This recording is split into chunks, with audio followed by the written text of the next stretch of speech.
మంది ఉన్నారంట సార్. మా మమ్మీకి చంపిన వాళ్ళు అందరు ఉన్నారంట సార్. ఇప్పుడు ఎవరు లేదా, ఇప్పుడు నాన్న ఎవరికి పిలవాలి మేడం, ఇప్పుడు మమ్మీ ఎవరికి పిలవాలి మేడం. పాపమ్మ ఆ పిల్ల చూడమ్మ, ఎవరిని పిలిచాలా నాన్న అని, ఎవరిని పిలిచాలా అమ్మ అని అంటుంటుంది మామ. అంటే పేగులు ఉడికిపోతున్నాయి మామ. నా కొడుకు తల్లిని, అన్నను, చెల్లెల్ని, అందరినీ సర్వనాశనం చేశాడు మామ గంజాయి మత్తులో. అట్లాంటి దుర్మార్గుడు నా కొడుక. ఆ తల్లి అన్న బతికి ఉంటే 10 ఇండ్లు అడక్కచ్చైనా పెడతాదిరా. నువ్వు ఉన్నా కానీ వేస్ట్ అట. వేధించి భార్య పిల్లలను వేధించి ఇప్పుడు చంపిపోయింది. నువ్వు వచ్చేసి ఆడ కూర్చుంటివి జైల్లో. ఆ తల్లిని చంపితివి. ఆ పిల్లకి ఎవరు రా దిక్కు?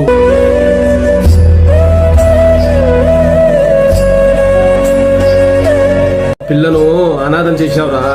ఆ పిల్ల గోడు కొట్టుకోకుండా పోదురా. ఆ పిల్ల గోడు కొట్టుకొని సర్వనాశనం అయిపోతావురా నువ్వు.